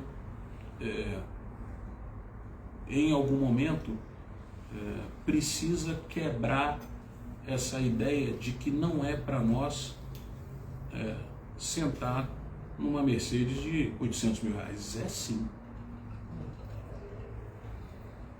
É sim. Só que a gente tem que mostrar isso. Infelizmente, nós ainda temos o pensamento de que deixa pra lá. Porra nenhuma. Deixa não. Bora lá dentro. A gente tem que engolir a gente. É mais ou menos isso. Aquele espaço que quando eu cheguei na Honda a primeira vez, disseram que não era meu. Quando 4 vendedoras passaram na minha frente. Aí eu saí, fui para outra loja. Na época, o carro mais novo que estava lançando no mercado era aquele Citroën C4 Palace, que o volantezinho rodava e... Sim, né? sim. Aí eu volto, depois que peguei o carro, entro na Honda, peço para falar com a gerente, ela pediu para saber se era algum problema, eu falei não, é porque eu deixei de comprar o carro com vocês. Não, mas deixa, eu deixei. Suas vendedoras não me atendem. Aí eu comprei aquele ali. Um pouco mais caro do que o de vocês. Mas lá eu fui atendido. Tempos depois, né, comprei um Honda com um rapaz chamado Lucas, músico, né, óculos, barba, não sei se ele ainda está trabalhando. Se você ainda tiver, Lucas, tu vai confirmar essa história. Na Honda do aeroporto. Na Honda do aeroporto. Essa mocinha que me atendeu, essa senhora que me atendeu, enfim, jovem, né? À época, uma oriental, depois eu descubro, né? Falei com ela, ela pediu muitas desculpas para mim, disse até que aquilo foi utilizado posteriormente como um exemplo no treinamento dela. Esposa do Lucas, com quem eu comprei o Honda depois. Um outro Honda depois, de muito tempo. Eu conversando com o dono da concessionária, que a gente se conheceu por algum motivo, contei a história para ele, ele falou, para. Aí chamou o Lucas, que tinha me vendido o carro. Lucas, vem cá, conta a história aqui de novo. Aí eu contei a história de novo. Quando eu contei a história de novo, e Lucas, quem é essa daí? Cara, para mim foi uma surpresa assim, gigante. Eu falei, caraca, é minha esposa. Ela fala disso até hoje. E ela usou o teu exemplo como treinamento para as novas vendedoras. Que era gerente da entendi. Em Brasília tem muita história de um cara meio jacatatu, dono de uma fazenda, meio maltrapilho, quer comprar a caminhonete. Não vende, tem deles que nem vende. É isso que eu ia perguntar para o vendedor novo vende para ele. Aí quando a gerente tenta pegar ele, não. Ele que me Você atendeu. sente que isso é mais comum aqui no Brasil? Já que você É verdade, você passa muito tempo lá fora, cara. Como é que é o paralelo que você traça numa situação como essa, nas suas experiências internacionais? Olha, Agora você está usando uniforme, né? não sem uniforme. A minha primeira situação de racismo foi em 1998, dentro da Disney e vinda de uma família de preto. Tá. Eu não entendo muito porque lá tem muitos negros, né? De uma família de preto. Muitos Vamos lá. afrodescendentes. Vindo de uma família de preto. Foi assim, a minha primeira esposa, enfim, latina, né, cearense, daquelas que passa 5 minutos no sol, ficar com aquela pele, né, bem bronzeada, e aí eu me lembro como se fosse hoje. Quem já teve a oportunidade de ir, tem aquele momento que passa aquela bandinha da Disney tocando, toda aquela coisa toda. O direcionamento do olhar, você vê que é algo que te reprova. Eu nunca tinha tido daquela forma. Aqui no Brasil, seus pais fizeram toda a história de falar você não se importar, né? Eu não esperava que isso viesse de preto. O olhar que veio para mim não viria Aqui. de um preto. Era, enfim, o casal, 3, 4 crianças, e foi engraçado que eles vieram na minha direção e o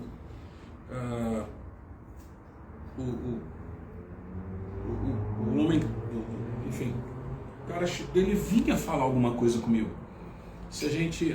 Hoje a gente entende um pouco mais, a gente se lembra o que aconteceu nos Estados Unidos em 96, 97, 98, né? 99, 2000, ali. E aí, quando foi que eu percebi que o ímpeto dele deu uma freada? Quando ele viu a gente conversando. Ele viu que nós não éramos americanos. Ele tinha me visto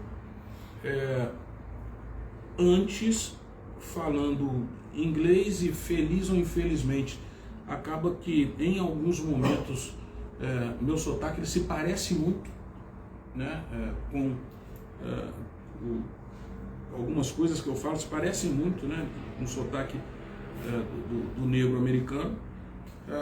Ele vinha falar comigo meio que naquela coisa de discriminação mesmo, de tipo, como é que tu tá casado com essa latina aí?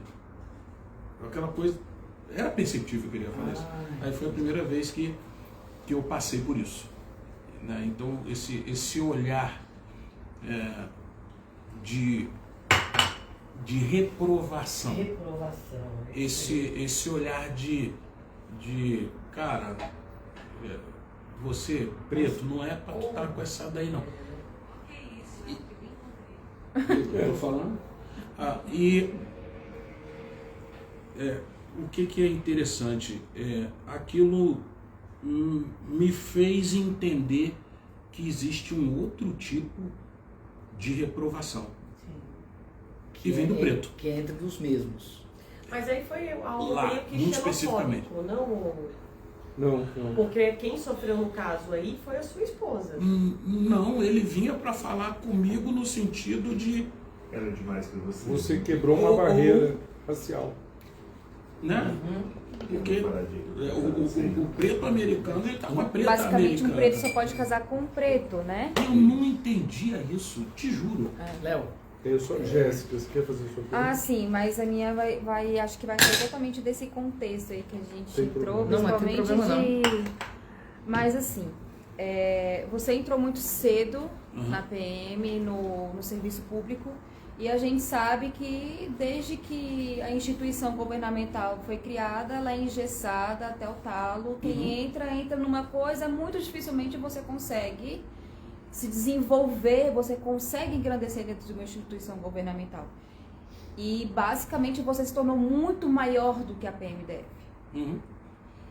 Então até que ponto o teu engrandecimento sendo PM foi apoiado pela própria PM, mesmo que você estivesse muito maior do que ela?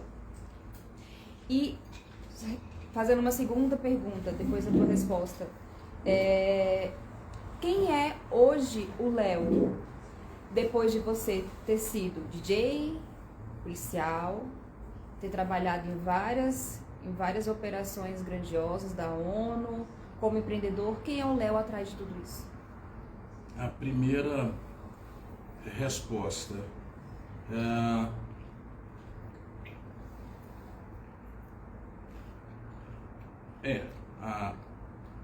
a PM hoje ela mudou.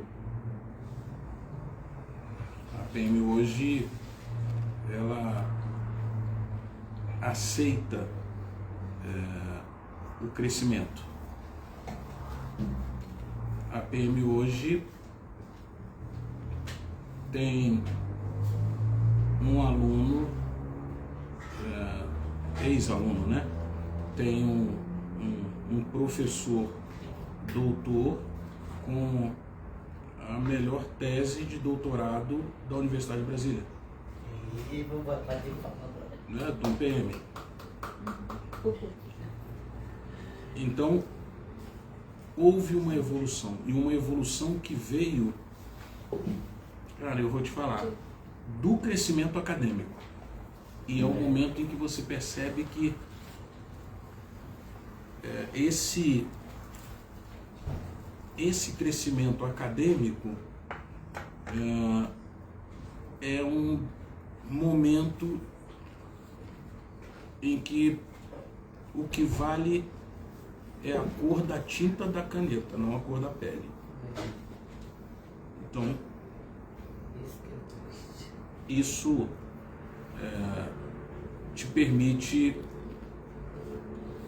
não depender de uma opinião. O que vale é a tinta da tua caneta. Então, nesse sentido, nos ambientes em que eu transitei, foi pegando um pouco da sua fala, essa coisa do tamanho em relação à PM, não havia ninguém melhor do que eu. Isso que eu ia falar, viu? E aí não tem como contestar. Ninguém cresceu. Tem que nos engolir, né? Não tem jeito, né? Joga na caneta, não tem pra onde correr. Porque as suas experiências, elas foram muito maior do que aquilo a própria PM poderia te proporcionar. Sim. Então você saiu completamente pela PM, é claro, mas assim, através de tudo que tu conseguiu em volta dela. Mas, tecnicamente, tudo que tu fez, tu só carregou um título de fazer parte de uma instituição da Polícia Militar. Mas tu fez muito além daquilo que a própria polícia poderia ter te oferecido até para aposentadoria. Foi o de ser surdo, cego, mudo, em alguns instantes, para chegar ali. E esse outro lado que você comentou, né? Quem é o Leonardo Santana hoje? Alguém que demorou muito para perceber que não precisa mais acelerar. Sim. Não precisa mais provar nada para ninguém. Se e somente se, né? Eu entendesse que esses exemplos, essas oportunidades, essas rodas de conversa, elas influenciassem e tivessem um resultado só para mim. E hoje eu ainda me vejo em um conflito, porque eu percebo que tem muita gente que precisa do nosso exemplo para ter coragem de continuar a caminhada. Sim. Então, ao mesmo tempo que eu vejo que para mim eu devo, para ser sincero, desacelerar, eu sei que tem gente que precisa que eu continue acelerando para ter aquele fôlego para falar, cara, ainda é minha vez. Então, eu acho que ainda vou acelerar mais um pouquinho. Para ter um pouquinho de perspectiva, né, ainda. Então, hoje o Leonardo Santana ainda está nesse paradoxo. O paradoxo de, por mim, parava, mas tem mais gente. Então, Tem que continuar. deixa eu continuar mais um pouquinho. Ainda dá. E você ainda tem alguma coisa ainda para realizar? Você, Léo, independente do que outras pessoas podem se beneficiar dos teus projetos, Do legado de do alguém dependendo de legado, você. o que o Léo, ser humano, pessoa, indivíduo, independente de ser marido, de ser pai, o que o Léo ainda tem alguma coisa para fazer, para conquistar, para realizar, para viver? Tem, eu quero formar líderes, quero formar mais líderes, eu quero formar mais Léos. E qual o caminho para isso? Dedicar, primeiramente. Olha, Deixa eu interromper vocês um pouquinho. Eu acredito que a pergunta da Jéssica tem tudo a ver, mas assim, e essa sua resposta que você está ainda pensando em outras No pessoas. próximo, Talvez É o a gente Léo quer um ser pouquinho um humano. Léo egoísta, assim. Tem um Léo egoísta? Independente de tudo que está à tua volta, o que o Léo, pessoa, independente de se outras pessoas ou não irão se beneficiar da tua decisão, o que o Léo, como ser humano, ainda gostaria de fazer. Esquece que você é pai, que você é filho, que você é marido, que você é professor, que você é palestrante, esquece tudo isso. O seu indivíduo ainda quer fazer mais alguma coisa?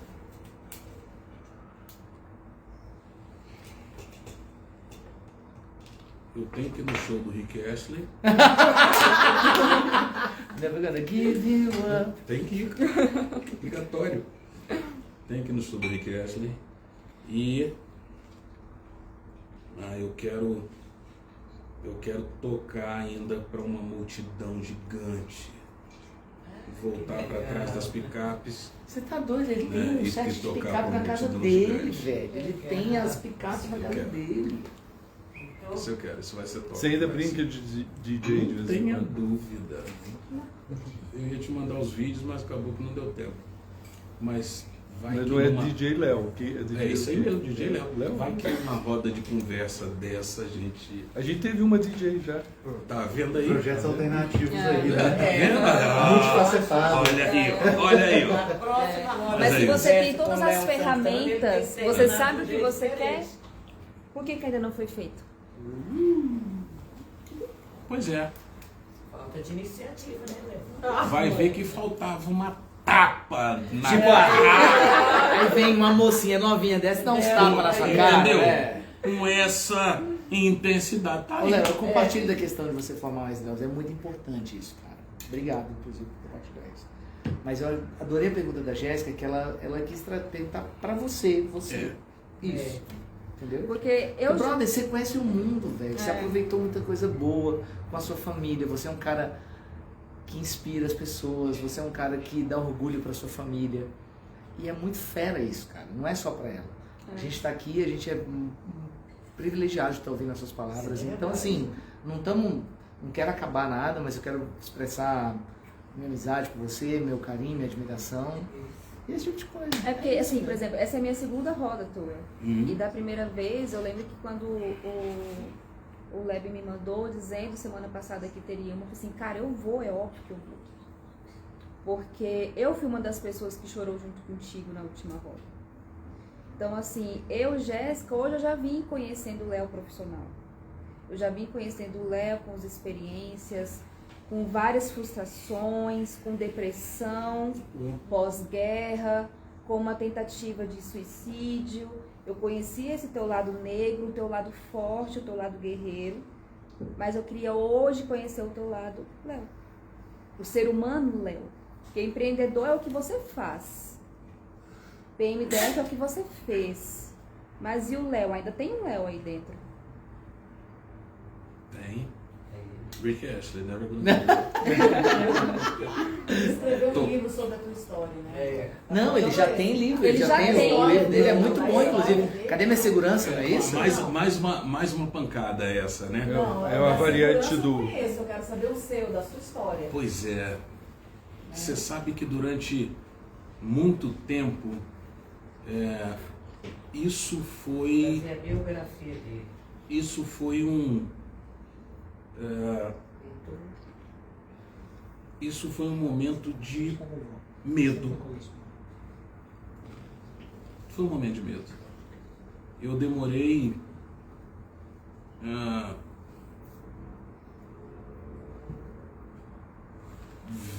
20, não, demorei uns 16, 17 anos para tomar coragem e dizer para os meus filhos da situação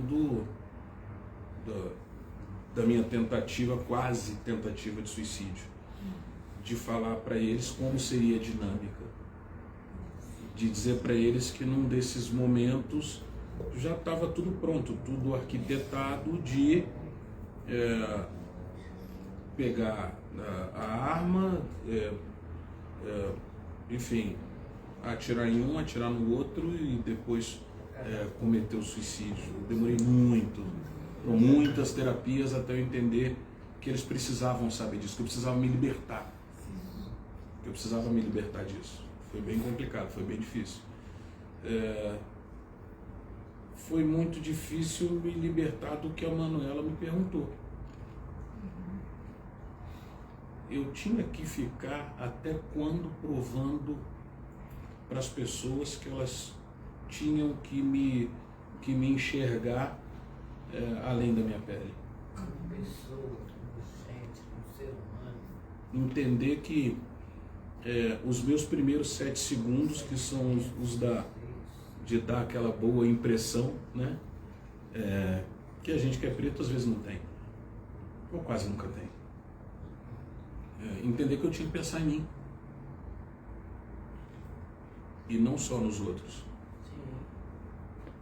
Então isso demora de ter uma tapa na cara igual essa que você me deu agora. Com todo carinho, tá? E aí, no próximo Obrigado. livro, Léo, quem mexeu na minha segurança interna, né? Pois Você- Olha só, já Quem tem o mexeu na título. segurança, quem mexeu na Já tem o segurança título interna, já, ô, na Léo. sua vida, já. Quem mexeu na minha segurança Mas a dois. segurança interna é pro Close Friends, hein? É. Léo, quem mexeu na minha segurança interna é É pro uma Close boa Friends, ideia. é só pros amigos mais próximos. Cara, mas foi muita coragem para fazer algumas dessas coisas assim, para falar o que a gente está falando aqui, para conseguir segurar a emoção. Até pouco tempo atrás, até talvez uns 5 anos atrás, eu não conseguiria estar desse jeito. Tá vendo que eu estou melhorando? Eu estou melhorando, tá passando. Tá passando, mas isso é bom, isso é bom. Acho que eu não posso mais adiar o Rick Astley. Isso. Não, bicho, e ele também tá A gente precisa tá de lá uma- já, a gente né? precisa de uma O Rick balada. Astley já A gente precisa de uma balada diferente. Peraí, eu vou te pensar quando é que é o próximo show, tá? Mas cara, esses traumas todos os policiais passam, é parte disso também. Vocês estão expostos a mais e tem que ter uma Sim. estrutura. Léo, infelizmente é isso. Cara, eu queria que você desse um fechamento agora, dá um resumão aí. Cara, como é que faz um resumo de tudo isso? Bom, sejam corajosos para enfrentar o que vai permitir que vocês evoluam. E muito disso, muito dessa coragem, ela, feliz ou infelizmente, vai vir, ela precisa vir quando vocês estiverem na frente do espelho. Você com você mesmo. Esse é o momento onde você vai ter a certeza de que a coragem realmente está ali. e não em outras oportunidades. Tem uma música do Massive Attack que fala exatamente isso. Massive Eye Against Eye, né? E ela fala isso que eu estou trazendo, né, aqui para vocês, é você contra você mesmo. É a hora que você percebe que está ultrapassando, que está evoluindo. Eu acho que é isso. Cara, que legal, velho. Ó, vou te dar um recado, dá tempo ainda. Rick Astley, Diana Ross, Jamie Cullum em Londres, dia 11 de julho. Dá tempo de comprar ainda. Vamos lá, Diana Ross, vamos comprar esse Rick ingresso. Astley e Jamie Cullum vão tocar juntos em Londres, dia 11 de julho. Obrigado. Muito obrigado. Outra daqui 10 dias. Muito obrigado. Dá tempo, hein? Então, gente, então é isso aí. Roda número 52, Léo parte 2.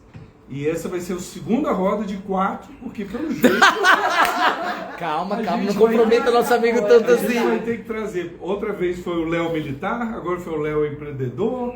Vamos, Podia ter um DJ, né? Não, a próxima vez você uma live, você vai transmitir todo mundo dançando, só isso. Todo mundo dançando. Vamos pegar uma cobertura de um hotel bem legal. Rooftop. E a gente fecha Uma com o Rick cobertura de um Astley. hotel, hein?